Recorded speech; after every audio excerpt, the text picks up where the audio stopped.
Je voudrais commencer d'une manière très inhabituelle ce conseil municipal du fait d'un événement dramatique qui ne peut pas nous laisser insensibles. C'est l'assassinat sauvage d'un de nos compatriotes par des extrémistes dont la brutalité, dont l'inhumanité a été vue par tous. Je parle bien entendu de notre compatriote Hervé Gourdel, qui a été décapité par des gens qui n'ont de respect de la vie qu'une lointaine vision. On ne peut pas accepter cette brutalité en tant qu'élu, responsable et représentant du peuple. Je pense qu'aujourd'hui, nous ne pouvons qu'exprimer notre indignation et notre combat contre ce genre de choses-là. Et je vous demanderai, tout simplement pour montrer notre forte réprobation, mais aussi notre engagement sur tout ce qui peut être de la barbarie, comme celle qui a été perpétrée auprès de notre concitoyen Hervé Gourdel, et bien sûr, en son souvenir, et pour toute sa famille, je vous demanderai une minute de silence.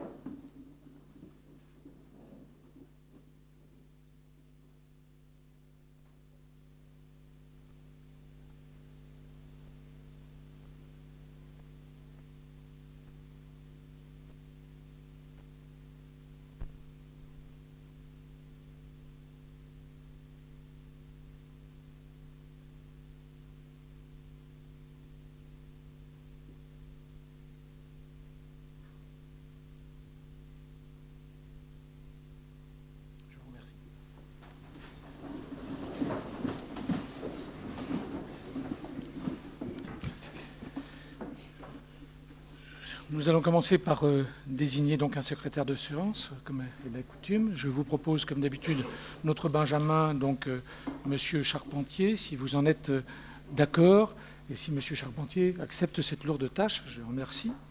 J'ai reçu un certain nombre de pouvoirs, le pouvoir de Madame Reculot à Monsieur Perrier, le pouvoir de Madame Coirier à Monsieur Gachet, le pouvoir de Monsieur Dedieu à Madame Sureau.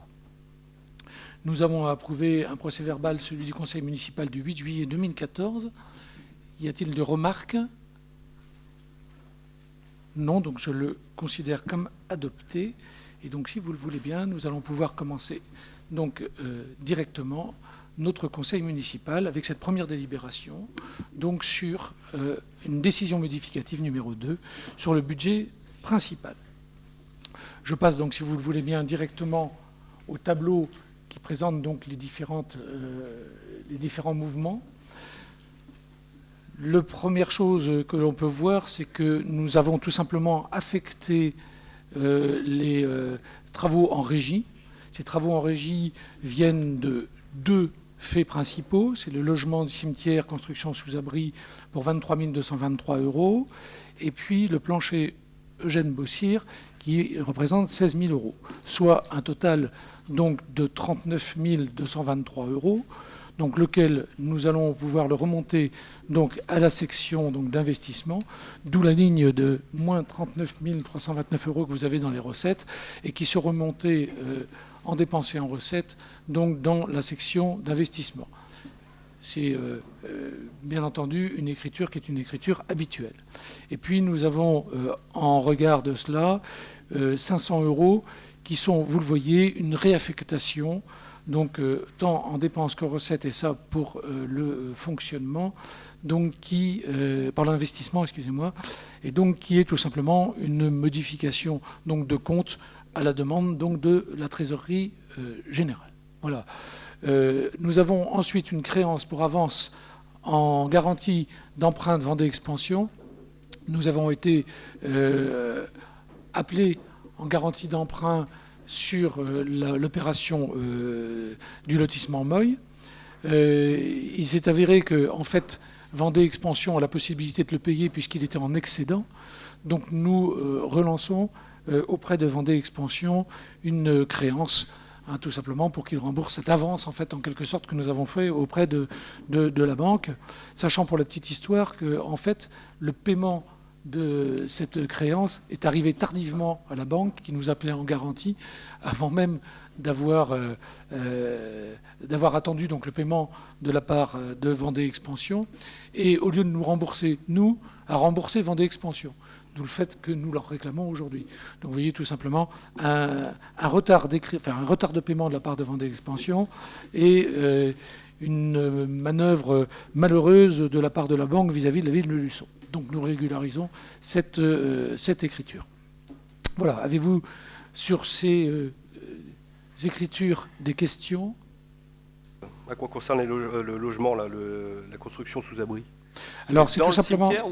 C'est dans le cimetière, c'est-à-dire que tout simplement, vous savez que la personne qui s'occupe du cimetière n'habite plus sur place, que nous avons donc réaffecté ce logement, et que cette réaffectation demande, d'ailleurs il le faisait depuis un moment, demande tout simplement une amélioration des conditions de travail de la personne qui travaille au niveau du cimetière.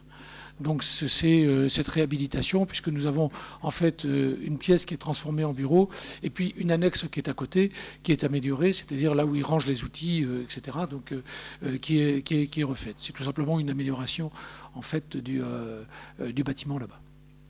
Voilà. D'autres remarques, demandes? Non, donc ça donne la délibération, je vous passe tous les codes et les numéros de code.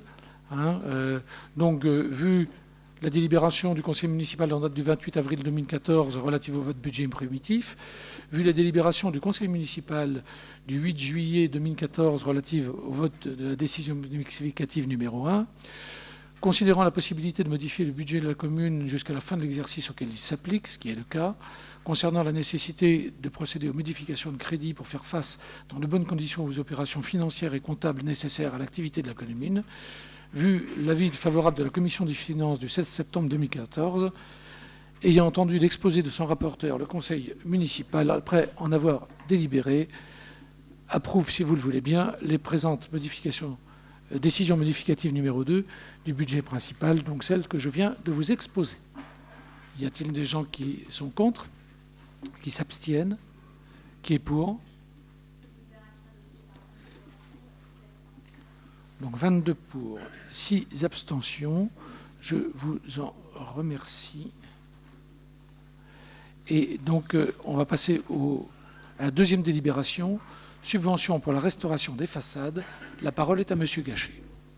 Vu la délibération du 30 octobre 2006 accordant une aide pour la restauration des façades situées à l'intérieur du périmètre de la ZPPAUP. Vu le certificat de conformité des travaux établis par Mme Niguez. Vu l'avis favorable de la commission des finances. Le conseil municipal, après en avoir délibéré, accorde les subventions suivantes. Une aide à Madame Mélanie Joguet, 15 rue du Président de Gaulle, de 1 394 €. Monsieur Bernard Defay, 1 rue des Maisons Rondes, 1 246 €. Monsieur Jean-François Dubois, 8 place Leclerc, 1 083 €. Monsieur Franck Stramadino, 7 rue du Gaz, 390,37 €. Donc une somme de 4 123 € qui sera inscrite au compte 20 422. Et autorise monsieur le maire ou madame... Ah ben, il y a un copier-coller là. Oui, oui, ça fera l'hiver à signer tous les documents rapportant à cette affaire. Donc là, il s'agit de que la ville donc, contribue à l'embellissement de la ville. C'est que dans la zone de la ZPPAUP, il y a des contraintes. Ces contraintes souvent génèrent un coût supplémentaire. C'est la raison pour laquelle la ville accorde une aide modeste, certes, mais enfin qui peut quand même aider, puisque c'est des aides qui vont autour de 1 000 €, voire plus.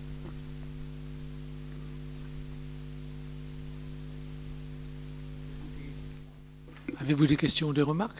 Non, je le soumets à votre vote. Y a-t-il des gens qui sont contre, qui s'abstiennent, qui est pour? Donc unanimité, je vous en remercie. Troisième délibération en subvention pour le détermitage. La parole est à Monsieur Gachet. Alors là, c'est par une délibération du 14 juin 2014, la ville accordait une aide au détermitage. Vu la demande de paiement de subvention établie par Parc Vendée, organisme chargé de l'instruction de ces dossiers, la commission des finances a donné son accord. Donc il est proposé d'apporter une aide à Monsieur Raymond Baudin, 36 rue de l'Ancien Champ de Foire, de 259 €, Les crédits seront inscrits au compte 6747, qui autorise Monsieur le maire ou moi-même à signer tout document à venir se rapportant à cette affaire. Alors là, on n'a pas beaucoup de demandes. Je ne sais pas s'il y a moins de termites, mais les demandes sont faibles. Donc on peut peut-être penser que depuis le temps que l'on lutte contre les termites, je pense qu'il y en a moins. On peut le penser comme ça. Alors on peut en effet le penser, d'autant plus que je vous rappelle que maintenant on a les possibilités en fait d'intoxiquer la totalité de la termitière par les termites qui passent. En fait on enduit les pattes d'un produit qui détruit complètement la termitière. Donc voilà. Oui, parce qu'autrefois on les faisait fuir chez le voisin. On ne les tuait pas, on les faisait fuir chez le voisin, mais on ne les éradiquait pas. Alors que maintenant Oui. on a pris des méthodes un petit peu plus radicales. Voilà, des remarques ou des questions ? Non, donc je le soumets à votre vote. Y a-t-il des gens qui sont contre, qui s'abstiennent, qui est pour ? Unanimité, donc je vous en remercie. Quatrième délibération, taxe sur les spectacles, manifestations sportives, exonération pour l'année 2015. Ça va être la soirée, je sens ça. La parole est à Monsieur Édouard. Donc, vu le Code général des collectivités territoriales, vu le Code général des impôts et notamment les articles 1559 et suivants relatifs à la taxe sur les spectacles, jeux et divertissements, vu l'article 1561 3 du Code général des impôts qui permet d'exonérer les associations sportives agréées par le ministère des Sports, dont les recettes d'une manifestation n'excèdent pas les 3 040 €, les associations organisatrices de manifestations au profit exclusif d'établissements publics ou à but non lucratif, dont les 4 premières manifestations annuelles n'excèdent pas les 760 €. Vu le Code général des impôts, et notamment l'article 126F, annexe 4, permettant d'accorder l'exemption totale aux compétitions relevant d'activités sportives limitativement énumérées par arrêté des ministres concernés. Considérant la politique d'aide au fonctionnement et au développement en faveur des associations sportives, vu l'avis favorable de la Commission des finances du 16 septembre 2014, ayant entendu l'exposé de son rapporteur, le Conseil municipal, après en avoir délibéré, approuve l'exonération de la taxe sur les spectacles pour l'année civile 2015 pour les associations sportives organisatrices de manifestations payantes agréées par le ministère des Sports. Voilà, c'est une délibération donc on fait chaque année pour l'année civile 2015 à venir. Oui, il est possible que ça soit effectivement remis en cause, effectivement, puisque l'Europe conteste finalement ces exonérations. Après, je ne sais pas quelles seront les répercussions sur le sport amateur, quoi. On sait que ça va concerner effectivement le sport professionnel. Maintenant, c'est vrai que sur le sport amateur, pour l'instant, on n'a pas encore vraiment les retours. Mais ça risque effectivement, d'être obligé de faire payer alors une TVA finalement sur les entrées. Voilà. Ça concerne finalement que le basket et le foot actuellement. Alors, je rappelle que quand on dit que l'Europe a donné son avis, c'est qu'il y a eu un avis d'abord positif de l'ensemble des ministres des Sports des 28 pays concernés. Donc en fait, l'Europe n'a fait qu'appliquer des politiques nationales. Des remarques ou des questions ? Oui, Monsieur Nolot ? Non, je voulais juste savoir combien rapportait cette taxe par rapport à l'année dernière, par exemple. Vous avez une idée ? Comme ça, non. Non. On pourra vous le ressortir. Hein. Mais de mémoire, on va vous dire des bêtises. Remarques ou des questions autrement ? Non ? Donc je le soumets à votre vote. Y a-t-il des gens qui sont contre, qui s'abstiennent, qui est pour ? Unanimité, donc je vous en remercie. 5e délibération, taxe communale sur la consommation finale d'électricité, TCCFE, fixation du coefficient multiplicateur pour 2015. La parole est à Monsieur Gachet. Oui, la délibération du 25 juillet 2011 fixait le coefficient multiplicateur à 8 et autorisait l'actualisation de ce coefficient multiplicateur. La délibération du 17 septembre 2003 le fixait à 8,44, considérant que depuis l'entrée en vigueur de la loi NOM, la prise en compte de l'augmentation du niveau général des prix à la consommation résulte désormais de l'actualisation du coefficient. Bon, pour avoir ce coefficient, c'est assez compliqué, enfin, c'est un indice. Hein. Et donc, ce que l'on souhaite maintenant, c'est porter ce coefficient à 8,50, sachant que la Commission des finances a donné son accord. Et ce, à partir du 1er janvier 2015. Alors, c'est une taxe qui est un peu comme la taxe sur la publicité. Bon, c'est une taxe qui revient à la ville. C'est pas énorme, mais enfin, ça correspond, disons, à un peu une location d'espace pour EDF. Alors en fait, si vous voulez, l'actualisation de ce coefficient est en fait indexée sur une inflation qui, Dieu merci, est faible, hein, mais qui aujourd'hui nous fait monter de 0,06%. Hein, donc 44, 8,50. Voilà. Des remarques ou des questions? Non, donc je le soumets à votre vote. Y a-t-il des gens qui sont contre, qui s'abstiennent, qui est pour? Unanimité, donc je vous en remercie. 6e délibération, adhésion à la Fédération vendéenne des manifestations festives. La parole est à Madame Parpaillot. Merci, Monsieur le maire. Vu le Code général des collectivités territoriales, la Fédération des festivals, carnavals et fêtes de France œuvre depuis une vingtaine d'années pour que vive la fête et la culture populaire sous toutes ses formes. Cette fédération s'est structurée territorialement. Monsieur le maire indique que cette fédération départementale a pour but d'aider ses membres à développer les fêtes, spectacles et manifestations de culture populaire.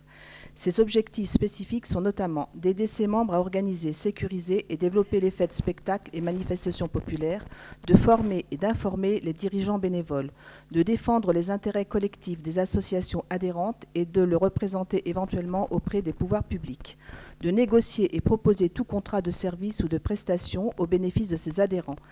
S'agissant de ce dernier objectif, la Fédération a contractualisé avec la SACEM un tarif préférentiel pour ses adhérents qui leur permet de bénéficier d'une réduction de 12,5% des droits dont ils doivent s'acquitter dans le cadre de la manifestation. Au regard des montants versés à la SACEM, il paraît intéressant de rentrer dans ce réseau et Monsieur le maire propose à l'Assemblée d'adhérer à la Fédération vendéenne des manifestations festives. Vu l'avis favorable de la Commission des finances du 16 septembre 2014, ayant entendu l'exposé de son rapporteur, le Conseil municipal, après en avoir délibéré, décide d'adhérer à la Fédération vendéenne des manifestations festives pour un montant de 150 €. Autorise Monsieur le maire ou Madame Fabienne Parpaillon, adjointe au maire, à signer tous les documents correspondants. Bon, je pense que la décision est très explicative, je n'ai rien d'autre à ajouter. Donc, il nous a paru opportun et intéressant d'adhérer à cette fédération. Des remarques ou des questions? Monsieur Manolo? Non, je tenais à préciser, parce qu'à chaque fois, il y a vu l'avis favorable de la Commission des finances, on a pu y assister avec ma collègue Séverine Bourguignot. Nous n'étions pas là. Oui, c'est bien pour ça que nous n'avons pas mis à l'unanimité, voilà. Ce qui aurait été la possibilité, mais on n'a pas poussé jusque-là le côté... On n'avait pas pu y participer, pour raison le côté exagéré. Je voulais le préciser. Et puis je pense que c'est une bonne chose, cette délibération, puisque 150 €, déjà, je pense que ça rentrera dans les frais au niveau de la SACEM largement. Oula, oui. Et puis on l'a surtout fait aussi parce qu'on va apporter quand même une aide très large au niveau de la SACEM pour le commerce de centre-ville, notamment pour l'association. Donc on s'est engagé aussi par rapport à ça. 2 mois de musique en Voilà, centre-ville, tout à je fait. pense que... Voilà. Voilà, donc je vous remercie. Donc je le soumets à votre vote. Y a-t-il des gens qui sont contre, qui s'abstiennent, qui est pour? Unanimité, donc je vous en remercie. 7e délibération, renouvellement, adoption, convention constitutive du groupement d'intérêt public Maison départementale des adolescents de la Vendée. La parole est à Madame Thibault. Merci, Monsieur le maire. Donc, vu le Code général des collectivités territoriales, la Maison départementale des adolescents de la Vendée a un lieu d'accueil, d'écoute, d'orientation, d'information, d'éducation à la santé et de prévention pour les jeunes vendéens de 12 à 21 ans, leurs parents et les professionnels œuvrant en lien avec les adolescents. Afin de faciliter l'administration de la MDA, initialement créée par le centre hospitalier spécialisé le 1er juillet 2007 et le travail multidisciplinaire de cette entité, il est convenu de créer un groupement d'intérêt public, dit plus communément un GIP. La commune de Luçon, membre de la convention constitutive, s'est prononcée favorablement le 17 janvier 2012 pour valider cette création de GIP. Vu le comité de pilotage de janvier 2014, la commune doit renouveler l'adoption de la convention validée. Vu l'avis favorable de la commission des finances du 16 septembre 2014, ayant entendu l'exposé de son rapporteur, le conseil municipal, après en avoir délibéré, adhère au groupement d'intérêt public de la maison départementale des adolescents de la Vendée, autorise Monsieur le maire ou moi-même, adjointe au maire, à signer la convention constitutive du groupement d'intérêt public, Maison départementale des adolescents de la Vendée, accorde une subvention de 5 000 € au centre hospitalier Georges Mazurel, gestionnaire du budget de la Maison départementale des adolescents pour l'année 2014. Dit que les crédits sont inscrits dans le budget en cours. C'est déjà une demande qu'on avait faite, mais c'est un dossier qui avait été égaré. Donc voilà pourquoi, à nouveau, il y a la demande du GIP, en fait. Tant qu'à la subvention, on est habitué à la donner chaque année. Y a-t-il des questions ? Voilà, des questions, remarques? Non? Donc je soumets à votre vote. Qui est pour? C'était pour réveiller un peu tout le monde. Unanimité, donc je vous en remercie. 8e délibération, programme Ecopass, subvention à Madame Stéphanie Massoni. Madame Simonet. Merci, Monsieur le maire. Vu le Code général des collectivités territoriales, vu la délibération C00302 en date du 28 avril 2014 décidant de renouveler l'aide financière attribuée dans le cadre de l'Ecopass, vu l'accord du Conseil général de la Vendée, vu la demande de versement de la DIL, vu l'avis favorable de la Commission des finances du 16 septembre 2014, après avoir entendu l'exposé de son rapporteur, le Conseil municipal, après en avoir délibéré, accorde une subvention d'un montant de 1 500 € à Madame Stéphane Massoni, dit que les crédits sont inscrits sur le compte de 20 422 du budget principal. Donc c'est la subvention dans le cadre de l'Ecopass, comme c'est dit. Donc ce sera la première de l'année, en espérant qu'il y en aura plein d'autres. Enfin, au moins 4 autres. J'en profite pour saluer notre ancien collègue conseiller municipal donc, qui est là et qui a beaucoup travaillé donc sur ce sujet. Merci Jean-Claude d'être parmi nous ce soir. Des remarques ou des questions? Non. Donc je le soumets à votre vote. Y a-t-il des gens qui sont contre? Qui s'abstiennent?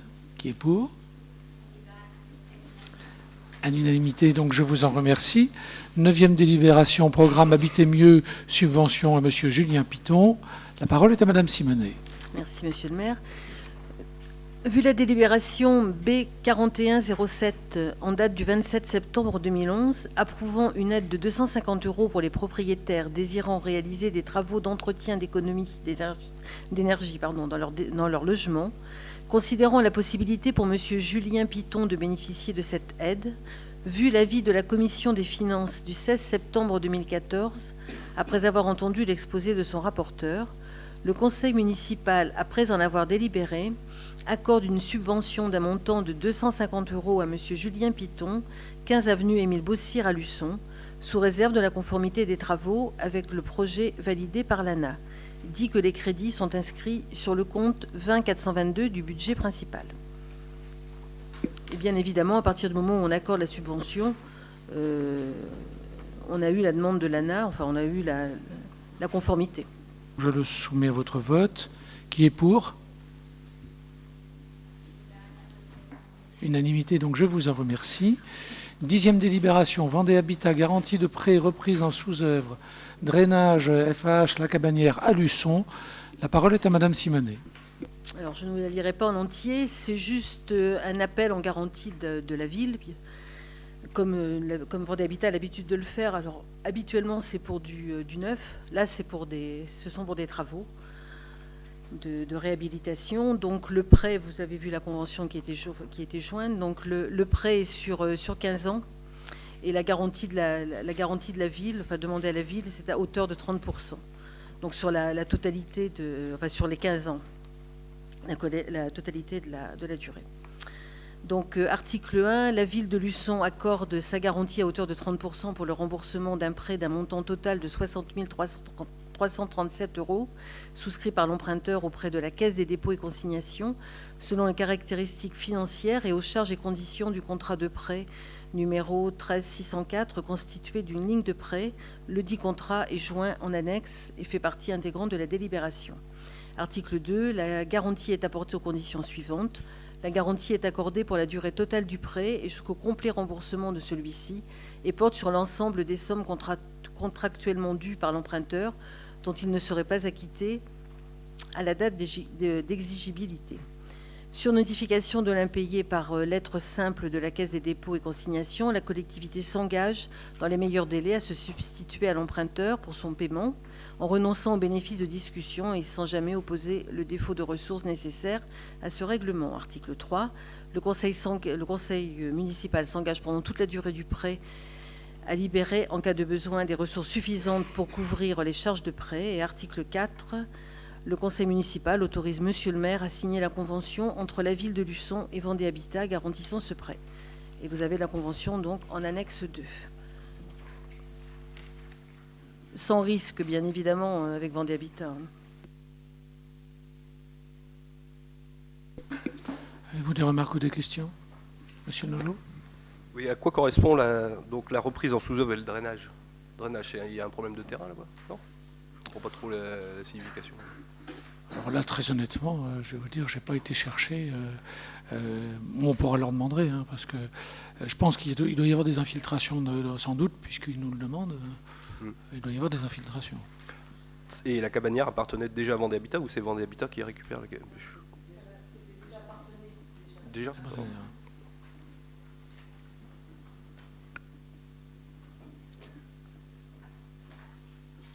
Bien, d'autres questions? Non, donc je le soumets à votre vote. Y a-t-il des gens qui sont contre, qui s'abstiennent, qui est pour? Unanimité, donc je vous en remercie. 11e délibération, achat par la commune de la parcelle AK 203 d'une superficie de 703 mètres carrés, 670 rue Victor Hugo, pour 1 euro symbolique. La parole est à Monsieur Gachet. Vu le courrier de Monsieur Jean Leclerc, c'est le propriétaire actuel, en date du 25 mai 2014, dans lequel il indique être disposé à céder à la commune la parcelle AK203 d'une superficie de 703 mètres carrés, 670 rue Victor Hugo, pour 1 euro symbolique. Considérant que l'achat de cette parcelle permettra à l'avenir d'aménager l'intersection avec le boulevard de l'Océan, la commission d'urbanisme et la commission des finances ont donné leur accord et entendu exprès de son rapporteur, le conseil municipal, après en avoir délibéré, approuve l'achat par la commune de la parcelle AK203 d'une superficie de 703 mètres carrés, 670 rue Victor Hugo, pour 1 euro symbolique. Il autorise monsieur le maire ou moi-même à signer toute la pièce afférente à ce dossier. Donc on voit que 703 mètres carrés pour 1 euro, ça fait pas cher le mètre carré, mais il va falloir maintenant déconstruire ce bien. Hein, vous voyez de quoi il s'agit, il va falloir le déconstruire. C'est la maison moustiquée, hein, pour ceux qui... Voilà. C'est la maison de monsieur Léveillé. Ce sera plus clair qu'à 403. Donc voilà, c'était difficile d'acheter ce bien parce qu'il a changé de main plusieurs fois, donc on ne savait pas trop qui était le propriétaire. Et là, on a quand même réussi à le faire. Et donc, ce serait une bonne chose de pouvoir écrouler ce bâtiment et puis de faire un aménagement digne de ce nom. Voilà, des remarques ou des questions, Monsieur Nolot? Oui, nous ne pouvons que soutenir cette démarche. On va peut-être parler de verrues, mais avoir des centaines de milliers de véhicules qui passent sur les 2 mois d'été devant ce bâtiment, c'est pas très gai et ça donne pas une bonne perspective de la ville. De plus, je crois que c'est inconstructible, donc vous avez en projet la réalisation d'un rond-point. Oui, alors, oui. C'est pas inconstructible, mais on a la... Pas dans l'immédiat. Oui. Mais je pense que c'est parce qu'en termes de sécurité, c'est quand même un endroit assez dangereux. Donc déjà, on va améliorer la visibilité. Si en plus on peut un peu casser la vitesse à ce niveau-là, ce ne sera pas plus mal. Ouais. Et au prix du terrain, je pense que je pourrais donner l'euro symbolique à la ville. Je vous remercie, c'est noté dans le compte rendu. Je ne sais pas si c'est hors taxe ou toute taxe, par contre, D'accord. Donc je le soumets à votre vote. Donc qui est contre, qui s'abstient, qui est pour. Merci. Donc 12e délibération, création d'une commission communale pour l'accessibilité aux personnes handicapées. La parole est à Monsieur Gachet. La loi du 11 février 2005 pour l'égalité des droits et des chances, la participation et la citoyenneté des personnes handicapées insère un nouvel article dans le Code général des collectivités territoriales qui prévoit que, dans les communes de plus de 5000 habitants, il est créé une commission communale pour l'accessibilité des personnes handicapées, composée notamment des représentants de la commune, d'associations d'usagers et d'associations représentant les personnes handicapées. Cette commission dresse le constat de l'état d'accessibilité du cadre bâti existant, de la voirie, des espaces publics et des transports. Elle établit un... Ah bon, d'accord. Elle établit un rapport annuel présenté en conseil municipal et fait toute proposition utile de nature à améliorer la mise en accessibilité de l'existant. Cette commission organise également un système de recensement de l'offre de logements accessibles aux personnes handicapées. Un rapport annuel sera présenté au conseil municipal et transmis aux représentants de l'État dans le département, au président du conseil général, au conseil départemental consultatif des personnes handicapées, ainsi qu'à tous les responsables des bâtiments, installations et lieux de travail concernés par le rapport. Il est précisé que le maire, président de la commission, est chargé d'arrêter la liste des membres. Vu l'avis favorable de la commission d'urbanisme, ayant entendu l'exposé de son rapporteur, le conseil municipal, après en avoir délibéré, décide la création de cette commission ainsi qu'il suit: un vice-président, 5 membres représentant la commune, 2 représentants d'associations de personnes handicapées, et propose comme vice-président moi-même, comme membre de la commune du conseil municipal Nicole Constantin, Jean-Pierre Péquin, Marie-Paul Coirier, Noïc Nolot, et on peut rajouter Arnaud Charpentier. Ce qui fait 5 personnes. Et il y aura 2 représentants d'associations.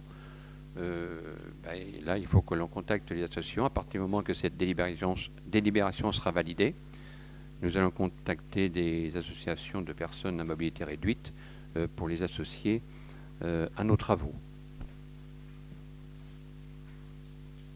Alors, on a déjà beaucoup fait dans ce domaine, puisque à chaque fois que nous réalisons des équipements routiers, on prend en compte l'accessibilité des personnes à mobilité réduite. Nous avons 20 km de voirie à faire.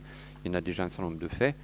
Mais bon, il nous reste beaucoup à faire. On avait une date butoir qui était 2015, mais ça a été repoussé. Et là, on pourra le faire qu'au fur et à mesure que l'on refera les rues ou les bâtiments. Concernant l'accessibilité aux magasins, par exemple, de centre-ville, est-ce que cette commission en fait partie? Vu qu'il y a eu un décalage de la loi. Là, dans la lecture, je vois que c'est plutôt public. Oui, mais ça donne sur la voie publique. Oui. Donc je pense que la commission aura un avis à donner. Donc la loi est repoussée à 2018 17. Elle est repoussée, et sera aussi repoussée parce que c'est monumental les sommes qu'on nous demande. Donc ça a été repoussé une première fois. Bon, de toute façon, nous sommes quand même jugés sur ce que nous faisons. Parce qu'il est bien évident que lorsqu'on présente notre rapport, on peut quand même dire qu'on a fait un certain nombre de choses. Si on n'avait rien fait, là, on serait peut-être, entre guillemets, remonter les bretelles. Non, mais là, je parle juste des commerces. Je parle pas de la voirie. Nous mettons la voie à disposition réglementaire. Après, c'est aux commerçants de mettre son magasin en accessibilité. Parce que je voulais savoir, est-ce que cette commission s'occupe justement de ça? Non, c'est surtout pour les. Il pourra donner un avis, mais c'est un avis pour les... la chose est sûre, c'est que si vous voulez, cette commission va travailler, va regarder un petit peu quelle est l'accessibilité des personnes handicapées. Il est évident que lorsqu'on va refaire des rues qui sont commerçantes, il va falloir conjuguer les deux, c'est-à-dire voir avec les riverains quel est le moins dérangeant pour eux, parce que disons les choses telles qu'elles sont, même si jamais au final c'est quelque chose de positif, le moins dérangeant pour eux, et quels sont nous les aménagements qu'on peut faire de manière à ce que eux aient le moins à faire de l'autre côté. Je veux dire, c'est forcément un partenariat entre les deux. Il y a des endroits où malheureusement ce sera excessivement difficile. Et donc là, de ce point de vue-là, la commission aura de toute façon un rôle et à mon sens aura aussi un avis à donner sur les possibilités qu'il y a à pouvoir permettre aux commerçants de continuer une activité. Alors continuer une activité, ils le feront, mais c'est après pour pouvoir vendre le pas de porte que ça devient compliqué. Et on a l'exemple rue de Gaulle. Les trottoirs ont été mis à la dimension d'un mètre 40, donc ça permet le cheminement des personnes à mobilité réduite. Par contre, les magasins qui ont des marches, bon après, évidemment, ça incombe aux commerçants. Ça, c'est quelquefois un peu plus compliqué. Juste pour info, la loi prévoit, donc à partir de maintenant, il y a 12 mois pour déposer les dossiers et faire les travaux dans les 3 ans qui suivent. C'est ce qui vient de sortir. 12 mois à partir de maintenant, 12 mois pour déposer les dossiers, 3 ans pour faire les travaux. Après, il y aura des dérogations pour les commerces, effectivement, qui ne pourront pas, bien sûr, recevoir. D'autres remarques ou questions?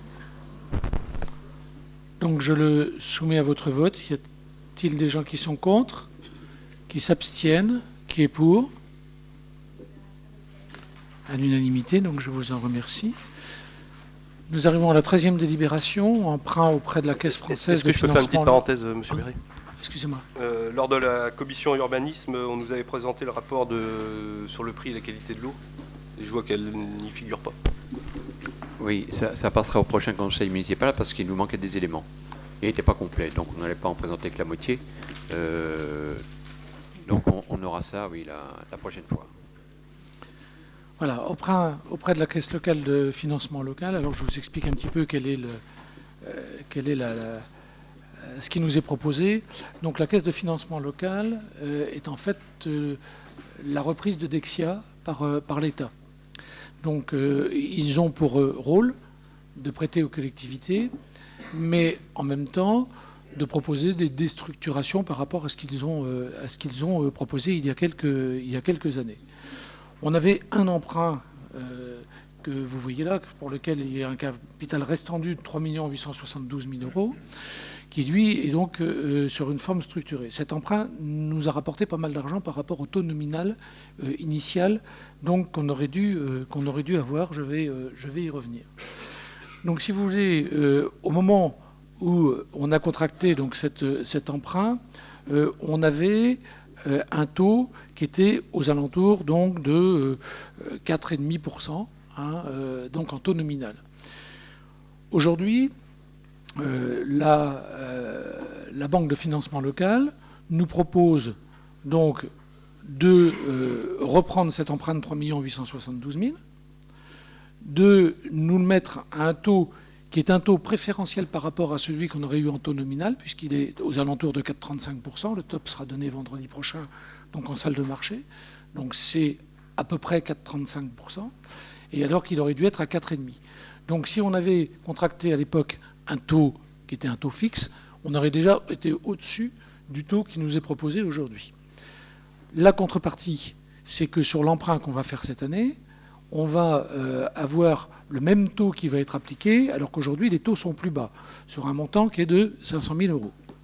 Résultat, nous avons fait jusqu'à maintenant un gain depuis l'origine, taux structuré contre taux fixe, qui est de 715 000 euros, ce qui est quand même non négligeable, avec un coût aujourd'hui de taux fixe à taux fixe d'un montant à un autre qui est de 61 000 euros. Résultat de gain pour la ville sur cette opération, 654 000 euros. Donc aujourd'hui, nous avons préféré consolider donc cet emprunt, même si le risque est aujourd'hui excessivement faible. Ça nous permet donc d'avoir cette déstructuration donc sur les années à venir. Ce qui vous donne donc la délibération que vous avez ici. Donc, on parle de la nécessité de recourir à l'emprunt pour financer des investissements d'un montant de 500 000 euros. Je vous rappelle qu'on avait des reports à nouveau qui étaient de 500 000 euros. Nous mettons 500 000 euros supplémentaires, ce qui fait un emprunt d'1 million sur l'année, alors que nous remboursons en face 1 million de capital. Donc, cette opération est neutre sur l'endettement donc de la ville, l'ensemble de ces opérations. Et donc, on parle bien sûr du capital restendu, de l'emprunt dont je viens de vous parler, de 3 872 404,52 euros. Et donc, aujourd'hui, on a donc décliné ce que je viens de vous exprimer. Donc, vous avez ici les contrats donc, qui vous sont donnés. On fait donc un prêt global de 4 372 454,52 euros, avec bien entendu une charge supplémentaire en capital pour la ville de 500 000 euros, en regard donc de ce que je viens de vous dire, des remboursements donc d'1 million d'euros qui ont été faits dans l'année. Et donc, aujourd'hui, il faut prendre une délibération pour se mettre d'accord donc sur cette opération et de me donner la possibilité de faire un top sur un taux d'intérêt annuel de 4,35% fixe sur 20 ans. Voilà, la périodicité, elle sera de 360 jours, donc elle sera payée donc une fois par an. Le mode d'amortissement est donc personnalisé, donc à voir. Et on a donc des remboursements autorisés qui sont autorisés donc jusqu'en 2032 pour un montant du capital restant dû moyennant le paiement ou la réception d'une indemnité, excusez-moi, sur cotation de marché. C'est-à-dire que ces indemnités, ce sont en fait les taux moyens qui sont donnés en salle de marché. Donc ça se top le jour où on le fait. Bon, donc je ne peux pas vous dire aujourd'hui, si demain les taux sont à 0,5%, l'indemnité de remboursement anticipé sera à 0,5%. Si jamais ils sont à 7%, ce sera à 7%. Donc on ne peut pas le dire, ça dépend de l'évolution donc, des taux moyens du marché. Et puis sur les 2 dernières années, donc, on pourra rembourser sans indemnité. Voilà, donc je vous demande la possibilité de signer l'ensemble de la documentation contractuelle relative au contrat de prêt qui a été décrit ci-dessus et d'intervenir avec la Caisse française de financement local et qui est habilité à procéder ultérieurement, sans autre délibération ou décision à son initiative, aux autres diverses opérations prévues dans le contrat de prêt. Et je vous demande de me donner donc tout pouvoir à cet effet, bien sûr limité à cette délibération. Avez-vous des questions, des remarques ? Nous, on n'a pas pu assister à la dernière commission finances. Nous avons un engagement auprès des Luçonnais qu'on aimerait tenir au mieux, mais bon, pour l'instant... Alors, les questions sur le financement de 500 000 €, est-ce que vous pouvez repréciser aux Luçonnais à quoi serviront les 500 000 € empruntés ?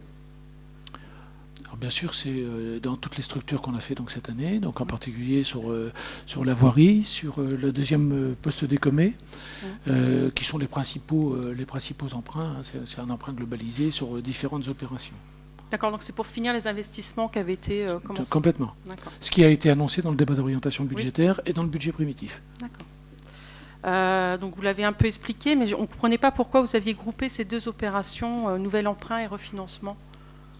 Pardon, excusez-moi, je n'ai pas compris la question. Pourquoi vous avez groupé ces 2 opérations, nouvel emprunt et refinancement ? Parce que alors je viens de vous l'expliquer tout à l'heure, c'est tout simplement parce que c'est une proposition donc, qui est faite par la Caisse française de financement local, qui, je vous le rappelle, l'ancien Dexia, donc celui qui nous avait proposé donc, le prix initial structuré. Donc c'est eux qui sont venus vers nous en disant écoutez, vous demandez un emprunt de 500 000 €, nous on a la possibilité donc de vous proposer ça. D'où le fait que vous avez cette présentation qui est aujourd'hui, à leur demander à leur proposition. Et donc je vous ai décliné quels étaient les avantages qu'on avait donc, à ce nouvel emprunt par rapport à l'ancien, et donc de la manière dont ça peut se décliner. On a quand même, je vous le répète, alors je pourrais vous donner le détail si ça vous intéresse, année par année, mais on a quand même gagné 654 000 € dans cette opération. J'ai le tableau d'amortissement du prêt. Pour gagner 654 000 €, faudrait me remontrer le calcul. Reprenez-le contre taux fixe. Ouais. Reprenez-les contre taux fixe donc à 4,5% ou à 4,45%, parce que c'était ça. Les 2 premières années étaient sécurisées à 3,30, donc après c'est vrai que... Et après on est resté à 3,30 tout le temps. D'accord. Puisqu'on n'a jamais rentré dans la phase structurée. D'accord. Après, le taux proposé est très cher par rapport au marché aujourd'hui quand même, 4,35 c'est cher. Il n'y a pas un particulier qui emprunte à 4,35 aujourd'hui sur 20 ans. Oui, alors je vous rappelle quand même que la rémunération qui se font, c'est à 4,35% sur 500 000. Et non pas sur la totalité de l'emprunt, puisque si jamais on avait emprunté à taux fixe, on serait déjà à 4,5%. D'accord. Donc, si vous voulez, au bout du compte, on a fait quand même un gain. Et aujourd'hui, comme je vous le disais, on sait que les taux vont remonter, mais on ne sait pas à quel niveau. Donc, du fait qu'en plus on est sur du Libor, il était intéressant de déstructurer. C'est-à-dire que le risque qui n'existait quasiment pas à l'époque, pourrait exister dans les années à venir, puisque nous avons une proposition, nous déstructurons. C'est d'ailleurs une recommandation de la Cour régionale des comptes au niveau national. Oui, donc, oui, voilà. Parce que c'était quand même un emprunt noté 3E score Gisler. Oui, alors, parce que nous sommes sur le Libor. Oui. Parce que nous sommes sur le Libor. C'est-à-dire que, de toute façon, tout ce qui touche en dehors de l'Euribor, c'est-à-dire en dehors des fonds européens, sont placés systématiquement au niveau 3 de la charge Gisler. Donc, c'est pas qu'il y avait un risque, preuve en est, c'est qu'on a gagné quand même un certain montant là-dessus, mais le risque, il vient tout simplement sur le Libor. Alors pourquoi ? C'est parce que dans la charge Gisler, ils aiment bien que, et à juste titre, ça se défend, ils aiment bien qu'il y ait la possibilité de l'intervention de la Banque Centrale Européenne sur les fonds, donc sur les emprunts qui existent, les emprunts structurés qui existent. Sur le Libor, ils n'ont pas d'action puisque le Libor est basé donc sur les taux qui sont faits à Londres, mais sur le dollar. Donc du coup, la Banque centrale européenne n'a pas d'activité, enfin de prise dessus, et donc ça passe systématiquement au niveau 3 de la charge Gisler. Oui. Ceci dit, au bout du compte, on a quand même... Oui, mais bien la gagné notre visibilité, vous ne l'aviez pas, parce que d'une année à l'autre, pour savoir quel taux serait appliqué... Si vous regardez bien le taux de la structuration, tel qu'il était, en termes de lisibilité, on avait un risque qui était infime sur cet emprunt. Preuve en est, c'est qu'aujourd'hui on Non, mais l'avait, c'est très bien, et vous si- le passez en 1-1, donc ça, et c'est bien de le si- sécuriser. Et si aujourd'hui, vous voulez, la Caisse elle-même qui a créé cet emprunt structuré il y a quelques années, nous propose la désensibilisation avec le montage qui est ici, c'est qu'eux-mêmes savent très bien que derrière, ils ne vont pas y gagner. Donc, c'est une logique. Sinon, ils ne nous l'auraient pas proposé. Donc vous avez démarché aucun autre organisme pour les 500 000 Il y a eu plusieurs organismes qui ont été donnés, mais du fait de la possibilité de la déstructuration, ça nous semblait intéressant. D'accord, donc pas d'autres organismes. Donc ensuite, on avait les questions sur le refinancement, parce que je sais que ce prêt, en fait, avait déjà été un refinancement en 2008 d'un premier prêt. Donc ce prêt, donc en 2008, il a été refait sur 17 ans, et 6 ans après, on le reprend et on le remet sur 20 ans. Dans 5 ans, vous allez le remettre encore sur 20 ans? Non, si on le remet sur 20 ans, je vous rappelle quand même quelle est la chose. On l'a remis sur 20 ans, tout simplement parce que c'est une proposition de la Caisse en elle-même, et que derrière, ça permettait d'une déstructuration. Sinon, je n'y aurais pas touché. Non, mais Donc, on n'est pas obligé de rallonger un prêt quand on le restructure. Sauf quand c'est une demande, quand c'est une proposition de la Caisse elle-même sur le taux. Si vous voulez, après, on peut faire des taux plus courts, on est d'accord, mais on augmente le pourcentage. Donc sur le montage ici, étant donné les gains d'origine, par rapport à l'origine, on avait intérêt à le faire. Mais on rajoute 9 ans, donc un surcoût, parce que 9 ans d'intérêt en plus, un surcoût. Oui, sauf que je l'ai calculé. Le surcoût supplémentaire il est de 61 000 euros. 61 000 euros sur 3 millions, non, sur 4 mais millions. non, vous n'avez pas écouté ce que j'ai Oui. dit. Par rapport au taux nominal initial, le coût supplémentaire est neutre, puisqu'on est sur le taux inférieur par rapport à celui qui nominalement était proposé. On est aujourd'hui à 4,15, il était à 4,40 et quelques de... Bon, le rajout fait une neutralité, si vous voulez, des coûts des intérêts des emprunts. Et derrière, comme on augmente le taux sur les 500 000 euros, on a un coût de 61 000 euros, mais avec un gain qui a été de 715 000 euros. Au total, on a gagné 654 000 euros. Puisqu'on n'est jamais rentré dans la phase structurée. On serait rentré dans la phase structurée, ce qui avait très peu de chance. La phase structurée était prévue dès 2011. Il y avait que 2 ans en fait, de phase fixe. mais une phase structurée. Dans un emprunt structuré, oui. Vous avez un taux à 3,3%, celui-là, donc un taux qui est donné. Et si vous rentrez dans la structuration, vous avez à ce moment-là un taux qui est calculé sur une formule.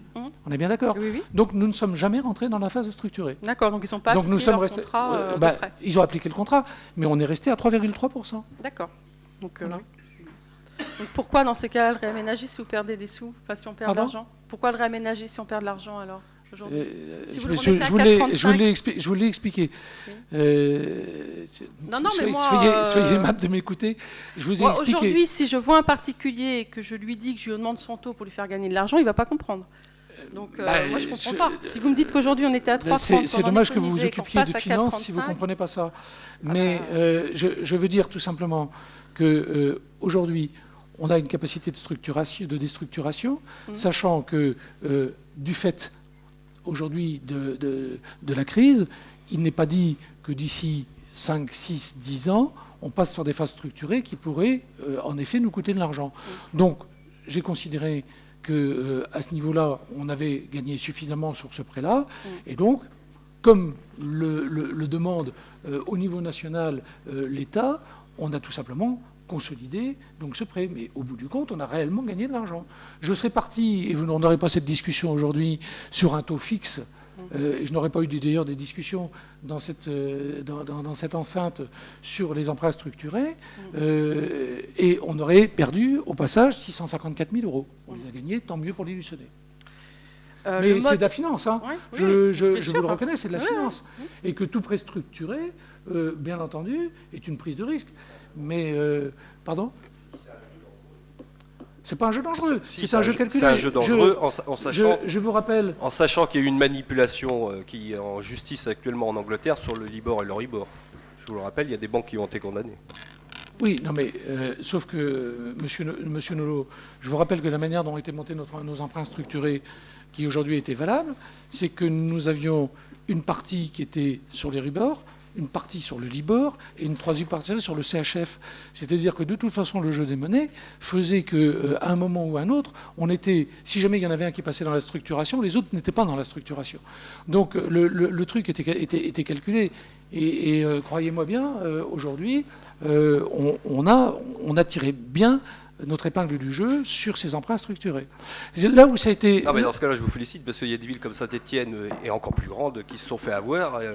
Oui, mais si vous êtes passé à côté, ils ont fait des sommes lancez-vous dans une carrière financière. Alors. Mais j'y pense. Pourquoi pas, hein, mais vous avez des grandes villes, en effet. Mais pourquoi ils sont tombés sur un os? C'est pour une raison simple. C'est qu'en règle générale, ils ont fait des sommes considérables sur un emprunt structuré. Et là, je suis d'accord qu'il y a des risques qui sont importants. Aujourd'hui, on sait très bien qu'il y a un certain nombre d'emprunts structurés donc, qui restent, dont les risques sont des risques qui ont complètement changé par rapport à ceux initialement prévus. On aura d'ailleurs à en reparler. Mais aujourd'hui, je peux vous dire que chaque emprunt structuré qui a été fait dans un équilibre. D'ailleurs, ils ont été faits en très peu de temps, hein, et dans un équilibre qui était basé tout simplement sur un équilibre monétaire international qui, de toute façon, ne bougera pas dans les années à venir. Hein, ou bien alors, je vais vous dire, si jamais il bouge dans les années à venir, on va avoir de tels problèmes que celui qui serait fait par les emprunts structurés sera vraiment une virgule par rapport à ce qu'on aura à affronter. J'aurais juste un conseil, vous pouvez lire ce qui est en train de sortir un peu partout dans la presse sur la future crise en 2015, nommée par les économistes. Après, on verra si les structures des presses suffiront ou pas. Oui, non, mais sauf que, monsieur Nolot, on est bien d'accord, mais on parle d'un équilibre monétaire international sur lequel vous avez l'euro d'un côté, le CHF de l'autre et le Libor de l'autre, c'est-à-dire le dollar de l'autre. Quelle que soit la crise, l'équilibre entre ces monnaies va forcément être un équilibre qui va être maintenu. Si jamais il n'est pas maintenu... Hein, si l'euro baisse très dur... Oui, non, mais si l'euro baisse très dur, vous savez bien que la Banque centrale européenne à l'heure actuelle n'intervient pas. Ben oui.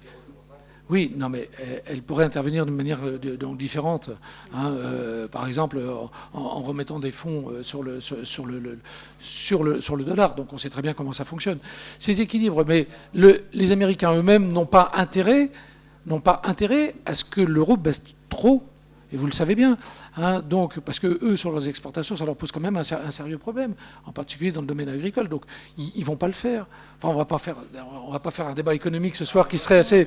Hein, mais souvenez-vous, quand l'euro était à 0,8 $, non mais... parlez dans le micro, parce qu'on ne vous entend pas. Hein, j'ai dit, si je ne me trompe pas, 60% de la dette américaine est détenue par les Chinois. Oui, les Chinois ont pour l'instant suffisamment de problèmes internes pour ne pas intervenir là-dessus. Oui. Mais si vous voulez, aujourd'hui, souvenez-vous un petit peu de la manière dont ça s'est fait quand l'euro était à 0,8 $. Immédiatement, la Banque centrale américaine est intervenue pour faire remonter l'euro. Parce que pour eux, c'était intenable. Hein, donc on a un équilibre global monétaire, si vous voulez, qui est important. Et donc sur lequel on a quand même une lisibilité. C'est pour ça que cet équilibre était un équilibre, à mon sens, qui est sain, et dont la preuve la plus flagrante, c'est qu'aujourd'hui, on a gagné 654 000 € sur un emprunt. J'en reviens toujours à cette manipulation du Libor et de l'Euribor.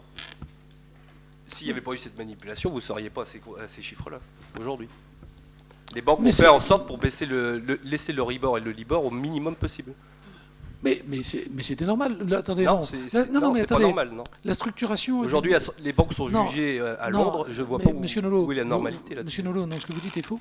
Parce que, non, ce que vous dites... Mais si, ce que vous dites est faux. Mais si, attendez, laissez-moi terminer. Ce que vous dites est faux parce que la formule de la structuration... Non, mais laissez-moi terminer. La formule de la structuration était sur le Libor 2 mois, Libor 12 mois. Bon, Donc l'euro...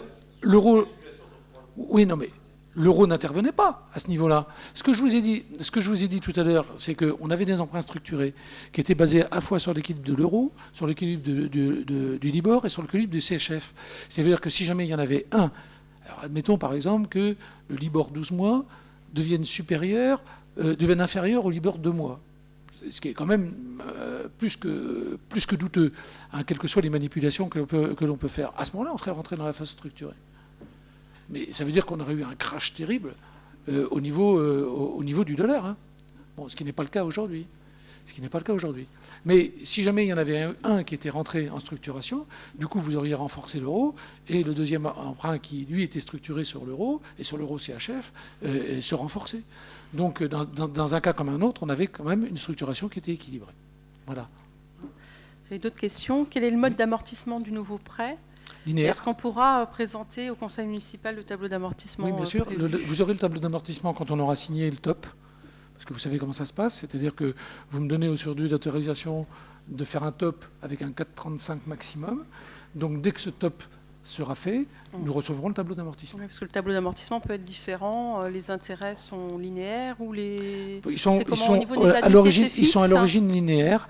Et vous avez vu que dans ce que vous avez, le tableau d'amortissement, donc tel qu'il est fait, est personnalisé. Donc nous avons en effet une possibilité de discuter là-dessus.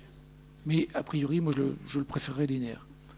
Oui, c'est simple, avec une annuité constante. Oui. Donc, je ne comprends pas pourquoi ça avait été rajouté aussi rapidement. À la demande tout simplement de la banque qui préférait une délibération que de le passer tout simplement sur la possibilité du maire de pouvoir le faire. Donc on a fait une délibération. Je suis à 500 000 là. Je suis à 500 000 puisque le reste ne touche pas sur le capital. Donc, pour les refinancements, vous avez des délégations jusqu'à 2 millions. Oui. Mais bon. On le consolide comme ça. Oui. 4 millions 360 sans toucher le capital emprunté.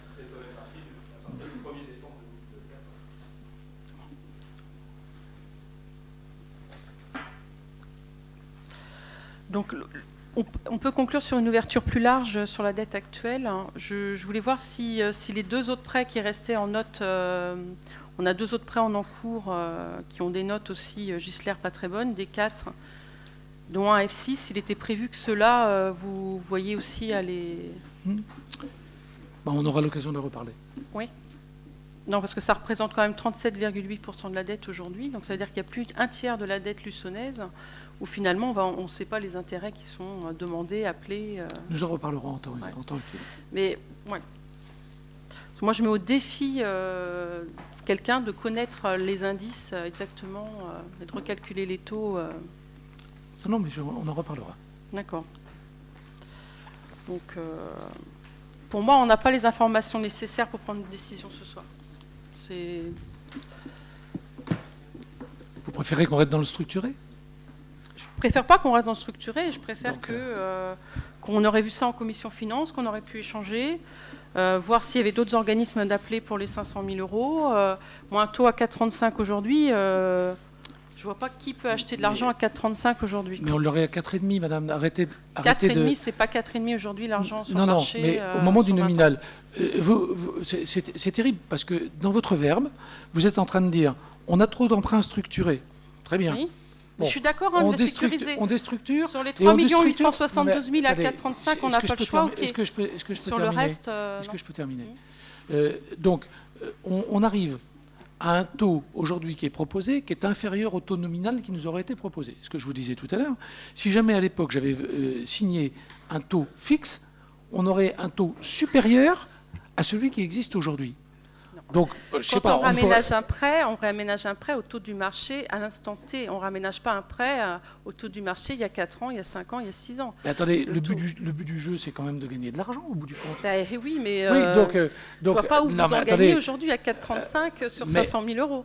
Mais vous préférez payer 4,5 ? Non, je préfère payer 3 et quelques pourcents sur 500 000. Pourquoi vous n'avez pas fait 2 prêts ? Les 500 000, qui vous les oblige à le faire avec l'ex-Dexia? Mais parce que, si vous voulez, Dexia va se rémunérer sur ces 500 000, donc à haut montant. Oui, ils vont se rémunérer, ça je vous confirme. À 61 000 euros. À 61 000 euros, j'ai été transparent. Par contre, on a gagné 715 000 euros. Au bout du compte, on a gagné 654 000 euros. Je ne comprends pas votre démarche. Vous ne comprenez rien. Allez, je vous emprunte à 5% parce que vous m'avez fait gagner 2 000 euros il y a 10 ans. Non, il n'y a personne qui ferait ça aujourd'hui. C'est terrible d'incompétence, ce que vous êtes en train de dire. Et vous travaillez dans une banque? Ah oui, je travaille dans une banque, c'est mon métier, monsieur. Ben oui. J'en suis fière, j'en suis très fière. C'est pas l'honneur de votre banque. Fière. Merci bien. Mais on n'échangera pas notre métier, je ne me ferai pas insulter à chaque conseil municipal. Merci bien. Mais écoutez, madame, si jamais vous déformez les chiffres comme ça, vous aurez des réponses comme ça. Je ne les déforme pas, vous me dites que 4,5, ça vaut moins cher que 2,30. Mais non, madame, arrêtez de déformer les choses. Arrêtez de déformer les choses. Qui va voter ça ce soir? C'est ça que je demande. Eh ben, écoutez, voilà, c'est tout. Alors, non, on va le voir. Donc, qui est pour gagner 654 000 euros pour les Luçonnais ce soir? Alors, qui est pour non, mais c'est complètement aberrant. Qui est contre? Qui est contre? Voilà, on est contre, mais bien sûr. Et qui s'abstient? Merci.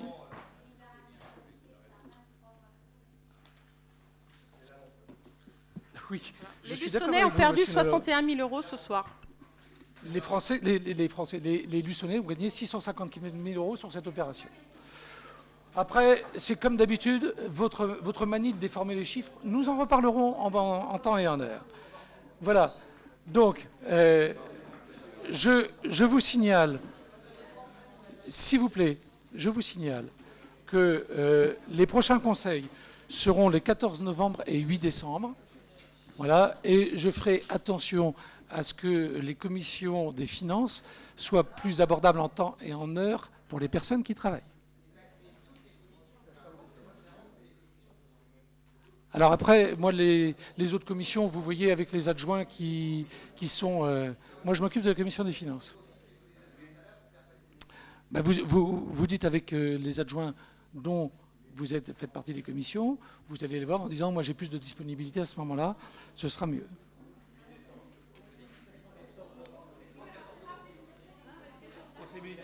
Excusez-moi, Madame Bourguignon. Ah, excusez-moi. Hein? Ah. Enfin, si c'est pas trop long. Ah, non, il reste qu'une heure là.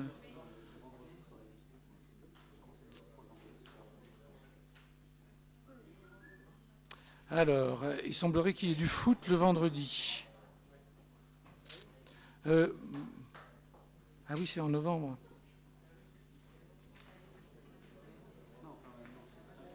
Non, j'ai pas de foot, moi.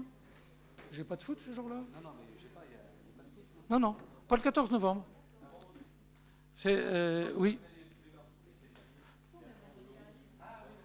C'est parce que oui. Et oui, c'est parce qu'après il y a des et qu'on a des obligations après dans le voilà.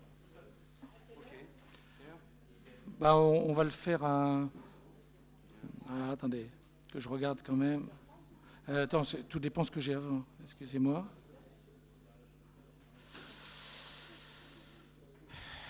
Non, je suis en débat d'orientation budgétaire à la région, donc ce sera 20h30. Voilà. Et c'est le 8 décembre après. Ah bah 8 décembre, je ne sais pas encore pour l'instant.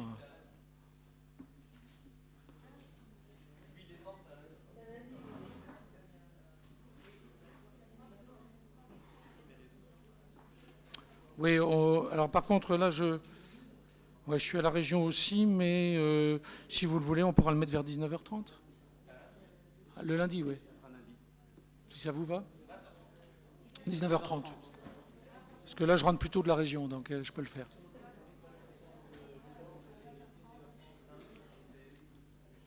D'accord? Donc, je déclare donc cette séance terminée et je vous souhaite une bonne soirée.